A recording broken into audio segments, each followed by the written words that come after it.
Are Cameroonians humble? I think if there's anybody on planet Earth who doesn't know about Harry Potter, that person should really find a hole somewhere and just stay there for Some people don't know. Ellis, do you know about it? You know Harry Potter? 2 points for you. 2 points for Gryffindor. For Gryffindor. Do you think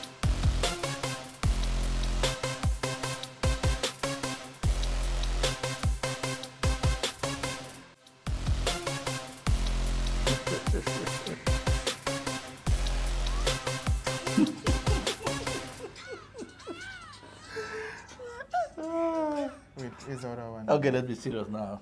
Hello, guys. Good afternoon, and welcome to the Zebra Comics podcast. Hello, Marv. Adi salute. How are you doing today? I've not eaten. Well, you know, I'm hungry. you could head over to the canteen, get something to eat, or you know. If I go, you will allow me to go. Anyway, on the serious note, today we're going to be discussing something very interesting. Yeah. I know it's something which is going to interest you a lot. You know, we're going to take take some book you like very much, and we're going to put it on the operation The book table. I like. Yeah, something you're very interested I in. already know the book. So yeah, today we're discussing a very interesting topic, something that has to do with content nowadays, something that has to do with adaptations, Yeah. in the book company, the storytelling domain. So, and that has to do with race swapping that we see nowadays in so many forms of media. I know you're already laughing. I know what is going through your mind. Yeah. Stuff that we see in great forms of media, in different movies, in animations, in video games even, Yeah. where we see, in comics, webtoons, by the way, and we see that a lot. So today we're going to be focusing on something you like so much. Can you guess? Harry Potter. Come on. I told him before now. No. Everybody knows I love Harry Potter. That doesn't count for any guessing anyway. Everybody knows I love Harry Potter. Anyway, I know you love Harry Potter, but Right. we're going to be talking about it today. I think if there's anybody on planet Earth who doesn't know about Harry Potter, that person should really find a hole somewhere and just stay there for Some people don't the know. next. Do you think Liz Nav knows? Well, I don't know. Maybe we're going to ask her. We'll sue her if she doesn't. Elise, do you know about it? You know Harry Potter? Yes. 2 points for you. 2 points for Gryffindor. For Gryffindor. Do you think she's Gryffindor? I'll deal with you after this podcast. Why are you threatening me? My life, you're threatening me. Anyway, Everything is recorded on camera. Anyway, Marv, so let's get back to the gist of the day. Today we're going to be talking about race swapping. Yeah. I think it's something which has been part and parcel of the entertainment industry for a very long time. In fact, would I say a long time? It's a recent trend. I think it's not something which has I been don't think existing it's for a long time. recent. I don't think it's recent. Maybe we've noticed it recently. Recently. Maybe you've had a lot more race swapping now than we had before. Mm-hmm. Yes. Okay. Anyway, whether it's something which has started a very long time ago or something which is recent, it's still part and parcel of our entertainment nowadays. And some of us who are in the geek space, some of us who are geeks, we're very, very, very, very sensitive when it comes to touching our entertainment. When it comes to taking our Harry Potter and you play with it, and you give us versions that we are not very, very comfortable with. But today, I would like to ask you, what is your by the way, this is Marvin. Sorry, guys. Sometimes we get so into the content, so into It's understandable, so into the geek stuff that we forget to even talk about who we are. This is Marvin. Marvin is a PR guy at Zebra Comics. He's also a content creator. He's also a writer at Zebra Comics, a translator also. And I'm Franklin Agogo. I'm a humble presenter who also creates comics. Let's leave it at that level. Are Cameroonians humble? Anyway, today, I'd like to know, before we get into the discussion, let me know a little bit about your story. I'll share mine anyway. The story with Harry Potter. When did you first come across that piece of genius, I like to call it? My discovery of Harry Potter is thanks to one person. Well, I won't say discovered my discovery, but let's say me getting to know more about Harry Potter is thanks to one person. I always thank him all the time. That's Dr. Gebdin Gima. Okay. Shout out, by the way. So yeah, I knew Harry Potter from the movies. Of Yeah. course, I was a kid watching it on Canal Plus, and well, it never occurred to me it came from a novel or a comic or a game, you know. So it's when I was in Form 3 in St. Augustine's College Yeah. when I noticed that people were doing transactions with a novel, like, you know, novel trafficking Yeah. in the dormitories, in the classes, and yeah, I landed on Harry Potter, and it was so popular. Everybody was like trying to lay their hands on this Yeah. book, and I got to meet Gima. I was in Form 3. Gima was in upper seat. You know, this senior student who was very kind to me. To you, yeah. And well, I won't go into the details of how I got to meet Gima and Yeah. everything, but it's the day I met him is the day he actually, you know, I discovered the Harry Potter novel. Yeah. Yeah, it was the same circumstance, meeting Gima for the first time and Yeah. the novel, and you know, he just allowed me live through the book. I think it was The Order of the Phoenix. Yeah. Yeah, this very big Okay. book. Out of yes, Phoenix. Okay. yes. Yeah. Yeah. So I lived through and I got, I can't find the right word. Yeah, so Really interesting because I wouldn't say my first time experience with Harry Potter was the same. It was pretty much different. Sometime I think 2002, 2003, I was in Form 5, I think. And I just wrote the GCE. I was still primary school. I was relaxing, you know, somewhere at home, and I went to visit a friend who had just come back from school, and you know, he was all over me. Ah, guy, there's this novel, there's this book, you know, you need to check it out, and he brought out Harry Potter. You know, at the time we were more into video games, to comics and stuff. Yeah. I'm like, Harry Potter, okay, novel, I'll see. You know, but he hyped it so much, and guess what? As I went home that day, I didn't sleep that night. Ah, nobody did. I read the entire book in one day, in one sitting. Wait, which? The Philosopher's Stone. Ah, okay, no, Yes. that's a one day thing. Yes, that's a one day same thing for me. You know, so it was an entry which was epic. You know, I always compare that to, you know, the last episode of the first season of Game of Thrones. In terms of epicness, you know, Yeah. stuff that really made me, you know, go bonkers in terms of its quality and stuff like that. So it was really, really interesting to see this character, and I think it was the first time when I was reading about a secondary school student, you know, who was engaged into this magical world and all of these magical things going on around, and it was really, really interesting, you know. But I don't know about you, because I read the first book, and you know, I only read the other books after I've watched the movies. Yeah, so I don't know. Well, how did it go for you? For me, it was my experience was different. I was in college boarding school, Yeah. and you had the books circulating around campus. Okay. All of the books. Wow. All okay. of the books were circulating around campus. Wow. And As an aside, anyway, you know, Yes. if you went to my school, there would be no books circulating around. You know, those guys were, they were very good friends with these guys who used to sell books in town. You know, okay.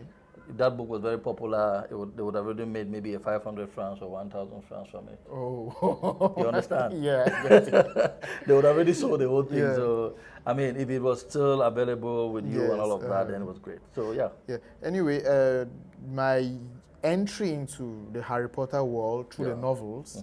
The first was The Order of the Phoenix, Yeah. which I think I read just the first chapter because I was sent on an errand when I saw the book. I was sent to go see Gima, Yeah. and the book was on his bed. So I picked it up and started reading. He caught me. Yeah. You know, yeah, that's how I landed on the book. Yeah. Yes, and well, I had to return it to him. So after that, there was a Half-Blood Prince, which that's book 6. I just found on the table in the Okay. in the school In school. computer lab. Yeah. I mean, when I think back, I'm like, who allowed that to happen? A Harry Potter novel just lying there, you know. So I picked it up, and I still couldn't finish because some senior students saw it and they sweet talked me into giving the book to giving them. the book to them. Yes. And after that, I came across book 4, The Goblet of Fire. Okay. But it was the French version. La Coupe de Feu. Okay. So I literally borrowed it from the owner of the book, the guy who had it, and I read it till the end. So that was the very first Harry Potter book I read from start to end, La Coupe de Feu. Coupe de Feu. And I think that's my best. Wow. Yes. Then from there, I discovered, well, I came across the Philosopher's Stone, and so on. And so on. Yes. Wow, that was really great. I mean, as I said, I virtually read the first book, and then it was Desert, and then Yeah. I don't know when do you know the year the first book was published, by the way? It should have been in the early 2000s. No, the first book The should be first the book. the 90s. In the 90s, Yes, late maybe 90s. mid 90s, late 90s. Okay, Yes. okay. Yeah, because I read that book, and then after that it was just dry land, and then way after I watched the movies, you know, from, Yes. in fact, all of the movies, the rest of the movies up to the last one were divided into 2 parts. Yeah. And before now, I came back to read all the books. You know, Oh, okay. mostly digital copies on my Kindle. Yeah. But today, I think what is interesting about Harry Potter is the cultural phenomenon that it has been, from novels to video games to board games to Merchandise, merchandise to events. To movies, and right now there's a TV show that's in production. Oh, yeah, I can't wait. Right, you know, I can't wait to consume that. I just, you know, started playing the latest video game. Oh, Hogwarts Legacy. Yes, Hogwarts Legacy. Can't wait. No, it's a delicacy. I recommend that to you guys. You know, you guys should check it out. And you know, aside, I'm not a big fan of reboots, but because it's Harry Potter, You I'm are for into it. Yeah, I'll be Okay. subjective. So anyway, I think when we get into this issue of the TV series and the fact that it's, I think, going to be a prequel, if I'm not No, the mistaken. series is going to be the adaptation of the books, like word verbatim. Okay. Yes. So, you know, all of the characters that were not in the novel, were not in the movies, we'll have them. I can't wait. I'm curious to see how that is going to be, because, Yeah. you know, given that there were already movies which were basically things, you know, adapted in different books into different movies, basically like a series of movies, Yes. you know. I'm kind of curious to see how that's going to look like. What are they going to change? For some of us who have read all the books, who have watched all the movies, you know, what is in there for us? Okay, the first thing, like I said, characters. Yes, I think we'll get to see characters that we didn't see in the movies at first. Okay. My favorite missing character, Peeves the poltergeist, the noisemaker. Wow. The evil spirit that makes noise at night, yes. Yes. Then I think we're going to have a little more exploration of other characters, you know, and other arcs of the story. Yeah. Like, you know, a character like Luna Lovegood, that's a very complex character who wasn't very Yes, who explored, The yeah. relationship she had with the other characters in Hogwarts, being this girl who is always on the moon. Like Exactly. her name, Luna, on the moon, Exactly. yes. Yeah. You have, I think we'll discover more about the Weasley family. Because Yeah. there's a lot to that family that was not explored. Even the origin story of that's the founding of Hogwarts Yeah. by the great wizards, Salazar, Godric, Helga, and is it Rowena? Ravenclaw, yes. And then you have the origin story of Voldemort, which wasn't explored deeply in the Half-Blood Prince. Voldemort. You know, That was my nickname in college. Sorry for cutting you, but it's really interesting how, you know, the author created these characters, created their names specifically. yeah. Voldemort. I mean, it's it actually flight of death. identifies or personifies the character, Yeah. or fits the character very well. Yeah. What I find most interesting is the anagram. Yeah. Okay. Tom Marvolo Riddle, Yeah. to have such a badass name. Badass name. Voldemort. Yeah. And, you know, what I even find a lot more interesting is the French translation. Okay. Yeah. And I always say, as a translator, I say the translators I respect the most on earth. You have the translators who work for Disney. To be able to translate songs and keep the musicality and the poetry and the poetry and all rime that. and the Exactly. message. Yeah. And then you have the translator of Harry Potter, Harry Jean Potter. Menard. I Yeah. bow down before that man. Wow. You know, I think that's the most creative translator I know. To be able to translate and still come up with a good anagram, like Je suis Voldemort, Tom Elvis Jedusor. And then there's a word play, like in the English version, you speak of the House of Riddle Yeah. and La Maison des Jeux des Sorts.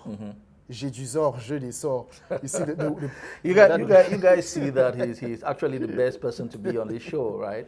on this podcast because he's actually bringing out all that has to do with the Harry Potter series in the best way possible. You know, I've read read them in English and French. He knows his subject matter very well. But anyway, I'm not taking you out of this whole conversation. I just think that I'm just wondering how these guys are going to do this adaptation, going very deep into the lore, you know, exploring all these families you've talked about, all these characters, getting to their stories, developing it, you know, in a very deep way. And I mean, for someone like me who is a geek, first of all, a guy who's into fantasy, a guy who loves Harry Potter, and a guy who loves TV series, because I believe that TV series, you know, they give us more storytelling. More depth. Yeah, more depth. So I'm wondering how many episodes it's going to be, how many seasons it's going to be, because really this is going to be something to really adapt it the way you're talking about. It's going to be really, really something. I think they'll make 7 seasons because from what I gather, it's going to be a season for each book. Wow. Yes. Warner Bros. I think I'm applying to be a writer on this series right now because I'm a big fan of this. Yeah. Harry Potter is so great that I don't think I deserve to be on the writing team. Yeah. Anyway, so I think from what I gathered, it's going to be a season per book. Yeah. And maybe the story will have to be deconstructed and reconstructed as a series. You know, bringing in some elements that we didn't see. You know, like when let me digress a little. We look at Avatar. Yep. The adaptation of The Last Airbender. Yeah. I mean, they took like the opening sequence takes us back to the era of I think it's Avatar. Is it Roku, yes, okay. Avatar Roku, yes, and the Fire Lord Sozin. We have the comet that comes and everything. So that's taking us back, adding that element of story that wasn't really explored, but maybe deeply in the cartoon. So maybe Harry Potter. When I look at it, if they say a season could be like maybe 10 episodes, for example, I think they would go. They could bring in certain elements that, like, you know, you have that certain things that are explained in the last season. They could bring some of them in a smart way, without giving spoilers, without spoiling the experience. They bring to the beginning, because when you look at the volumes of the books, if you want to go that each season will cover a volume of the book. Season 1 may be very short. Season 2, progressively, because the more you go into the story, the deeper it goes, and the more voluminous the story is. Okay. And I think it's going to be a very big challenge, but I can't wait to see what will come from it. It's something to wait and see. I mean, it's Harry Potter, by the way, and that's why I'm a big fan of comics. I'm a big fan of novels and stuff like that, because these are mediums through which, you know, we can tell stories in a very broad way without the limit of budget. You know, I mean, budget constraints to come into comics creation, to come to web but not like in the movies. But not like in the movies. You know, I mean, so it's a whole different ball game and stuff. But now I have this picture that keeps taunting me. In fact, ever since we discussed this topic the other day, it's been in my mind, like, imagine Harry Potter. Imagine that Harry Potter is a boy or a Nanga in the middle of Avenue Kennedy Yaoundé. Oh God, recipe for disaster.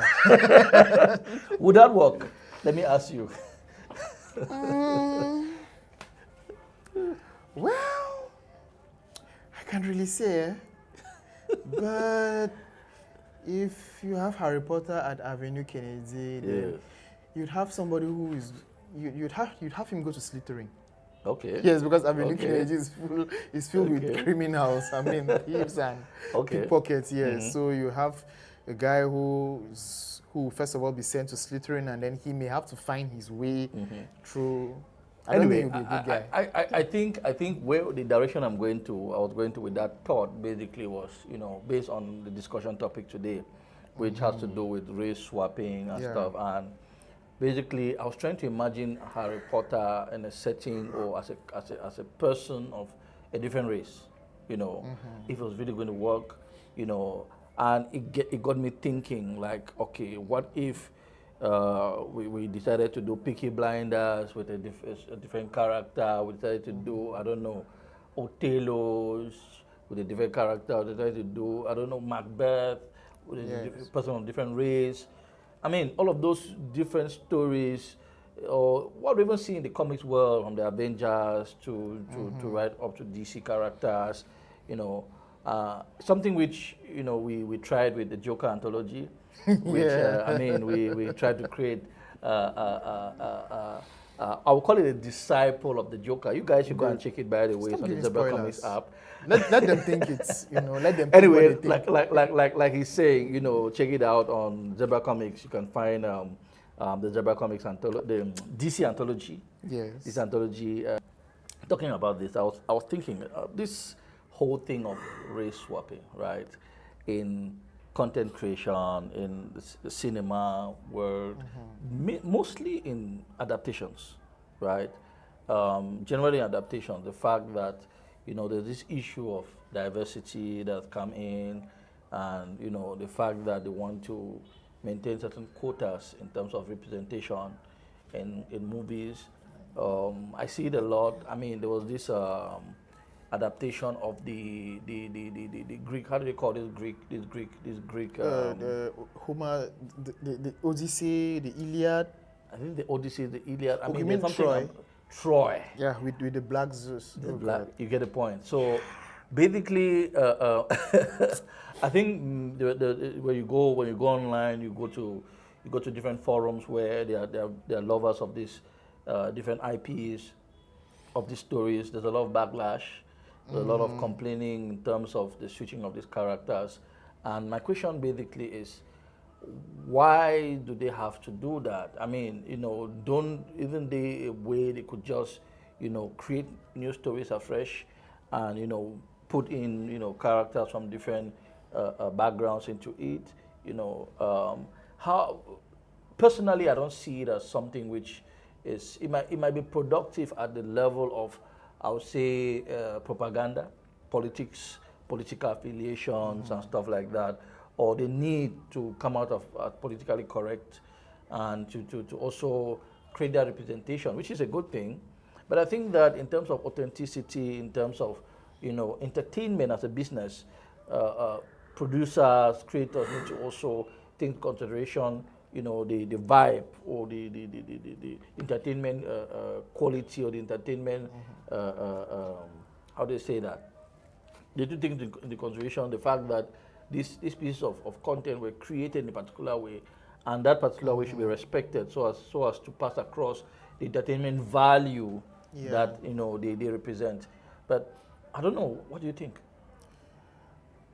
Personally, race swapping is lazy work. That's what I call it. Okay. Yes, okay. because, okay, if you have a story, let's say Superman, you're selling the story of Superman, that's a popular character. Yeah. Now you're a studio and you want to sell a black story. And you're not willing to invest that much, you know. Yeah. And then you just go, you know, take Superman and you just brand him Black Superman. You are not investing in a black character. Yes. You are investing in Superman. And you're just being lazy. Okay, if you don't have the budget, if you're not interested in promoting a black story, then don't do it. Exactly. Then don't do it. Just let the blacks be. You know, because what's the point? What's the point? Because in actual fact, if the reason is to be able to put out, you know, different races, different people out there through the medium of cinema or the medium of television, and then the adequate thing to do is maybe to go to those people, look at their intellectual property, look at their creative works, and adapt it based on, you know, how they create their stuff. I mean, we'll not go very far. Zebra Comics is here with a platform with tons of creative stuff that, you know, they can explore and create, you know, really high quality entertainment products.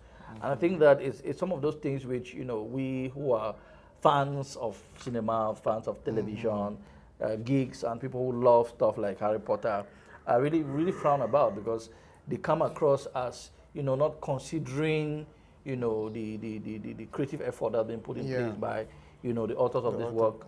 And of course, it undermines the community that's already been there in some way, you know, to put forth, you know, political nuances. But of course, I'm not in any way against diversity. I'm not in any way against representation. You know, I think it should be done the right way. I think it should be done in such a way that the people who they are trying to represent, you know, should feel valued, you know, in these productions, and you know, the entertainment should be maintained. Imagine, for example, that they had to take Brotherhood, for example, Sana Kang's story. Yeah. You're the author, right? Yeah. And we had to swap races of, I don't know, of a guy, and make him a Korean nationalist. It won't work. It would work. It would work. You get the point. So I mean, context, you know, context of where you find yourself is really, really important, you know, and all of that. It goes same for every other story on the Zebra Comics platform, even the ones that are very, very science fiction and fantasy and speculative in nature.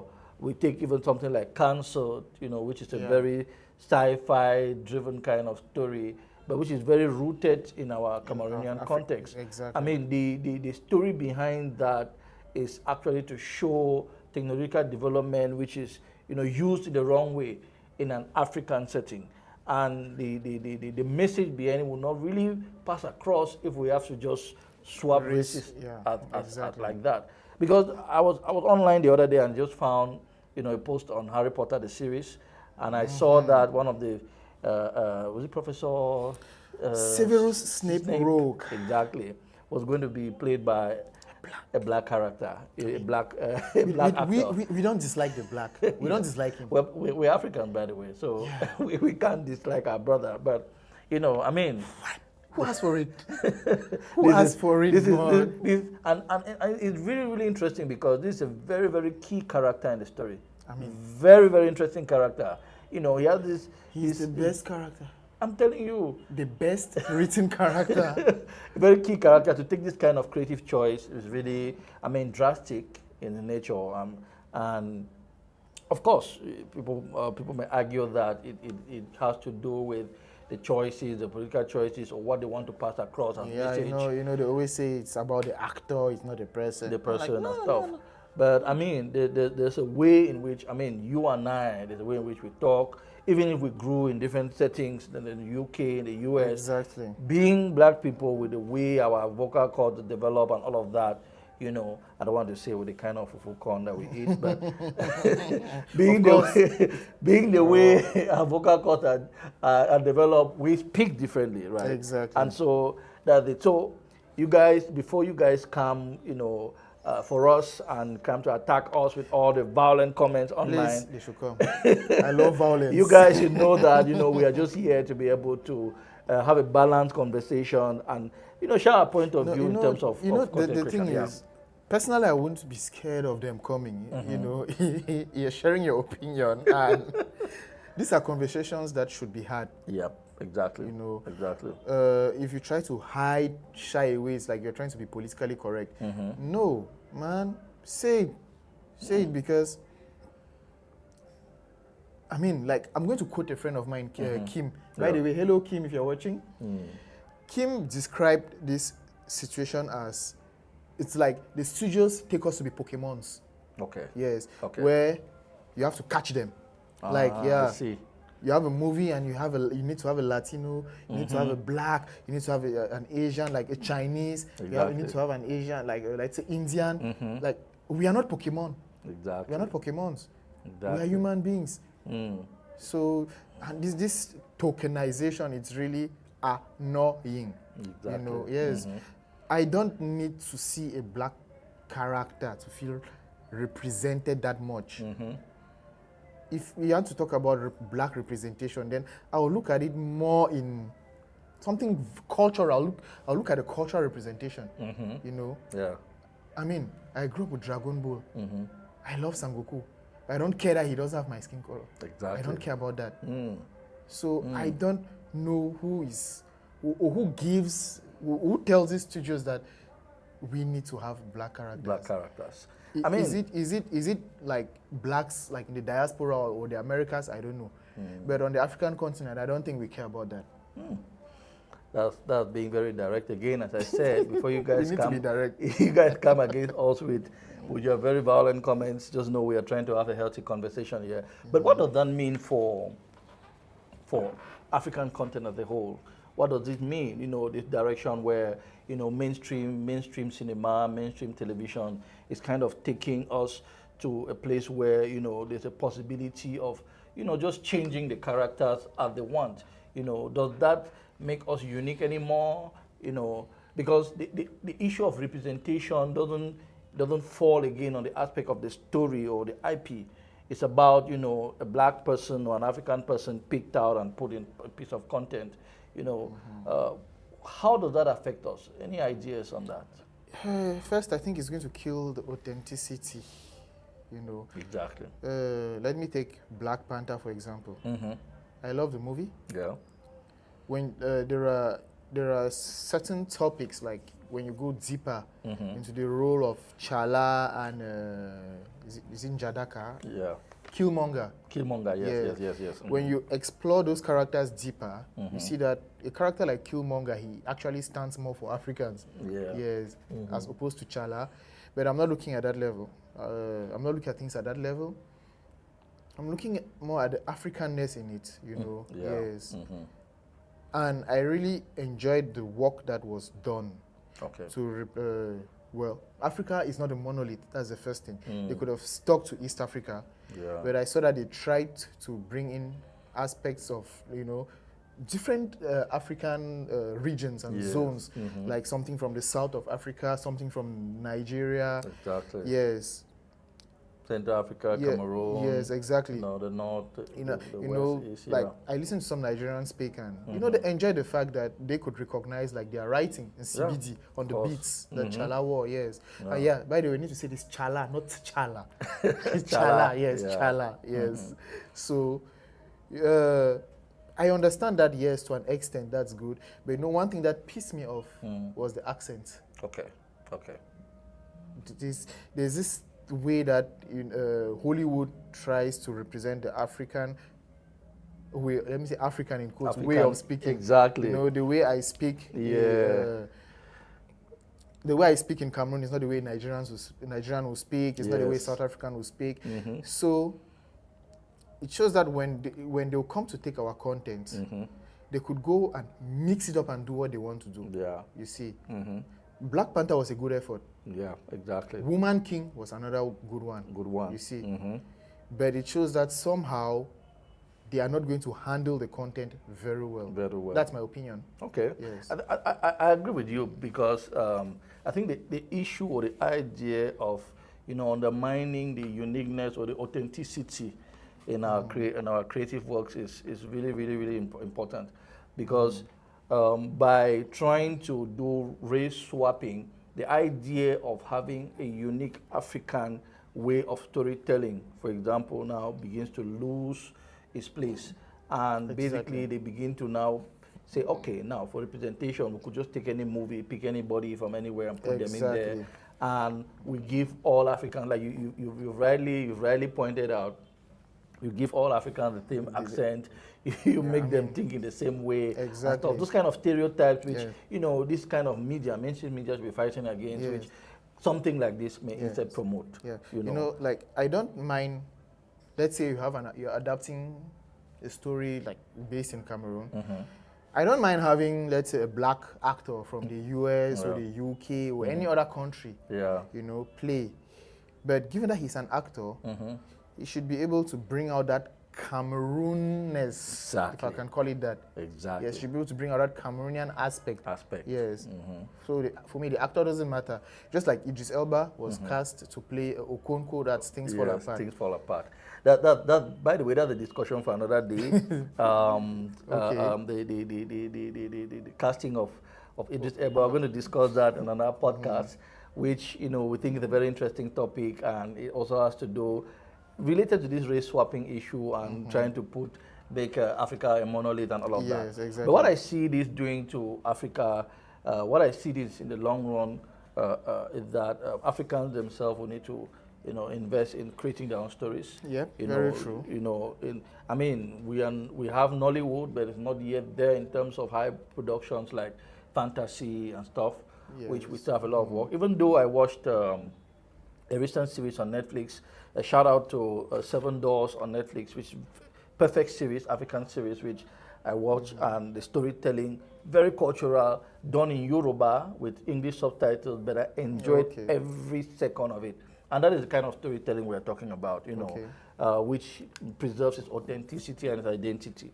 And so I think that we have to do more in telling our own stories. We have to Exactly. do more in making our own movies, our own TV shows, to represent our own folklore, our own mythologies and stuff like Yes, that. and I like what you say that we have to do more because, I get a lot of people, I think to an extent, the people who do the race swapping, the big studios, Yeah. to an extent, I say to an extent, yes, they may have a point in doing what they're doing. You know why? Because I tend to see people expect, like, as a Cameroonian, Yeah. I'll find a Cameroonian expecting a lot from Disney Yeah. as far as representation is concerned. Exactly. And them expecting a lot is in that they're expecting these studios to come adapt our stories. If they're not interested, Exactly. it's up to us to do it. Of course. You see, yes. And when you expect them to come adapt your stories, they are coming with their money. With their money. So they do what they want to do. They with want it. to do, basically, So yeah. as much as I am not very happy with a Black Snake, it's Warner Bros.'s money. Exactly. They do what they want to do. And so just that- as a fan, I'll complain. Yes, But they yes. do what they want to do with their money. And- So and- we Yes. have to adapt our own stories. Okay. It's true, as far as funding is concerned, it's going to be tough. Yeah, we don't have the funds to do that. We don't have the money. But, well, maybe we start somewhere. I mean, we started with comics. That's what I was trying to just round this up and say that basically if you see, we need a lot of support in terms of our domains, our industry, the creative industry generally. I think that they have been so neglected, irrespective of, despite the huge potential that they have for countries, for development, for revenue generation, Job creation, for job creation, soft power. for soft power, and all of that. I mean, soft power cannot be even explained. That's another discussion, as I said. So, but before we go, maybe you tell the guys a little bit about Zebra Comics. We're the ones who are doing this podcast for you guys, and we can't just leave from here without telling you a little bit about 2025. So, what will 2025 look like on Zebra Comics? Okay, so about Zebra Comics, I always describe Zebra Comics. I tell people, if you're sitting somewhere in France, in the US, in China, and you want to visit the African continent, but you don't have the money to pay your flight, go to Zebra Comics. Go to Zebra It's an Comics. ecological way of traveling to the African continent. Continent. Yes. That's cool. So, yes, about 2025, we have lots of projects coming up. We have new stories we'll be releasing, and we have more episodes of running series which will be made available in English and French. And of course, Portuguese. We're exploring that too. That's Exactly. Brazilian Portuguese. Yep. So you have a lot to expect from Zebra Comics, and all of this for the glory of African stories. When I say African stories, it's not Africa as one. It's you take from South Africa, you take from Cote d'Ivoire, you take from Nigeria, you take from North Africa. That's Morocco, Yeah. for example. So when I say Africa, it's just it's that melting pot of these diverse cultures. So in 2025, expect that from Zebra Comics, as we'll be opening up our platform to content from other places. Thank you. Okay, thank you guys. Thank you, Marv. Thank you guys. Actually, Zebra Comics is going to be releasing a lot of new stuff this year, 2025. There's even going to be some great surprises. You guys just follow us. Oh, yeah. We'll be doing the announcement very soon. Hey, Marv. Yeah. So just follow us. I'm itching, but I can't say it. You can't I say can't anything. it. Can't I say can't anything. say it. You just follow us, and you guys are going to see that.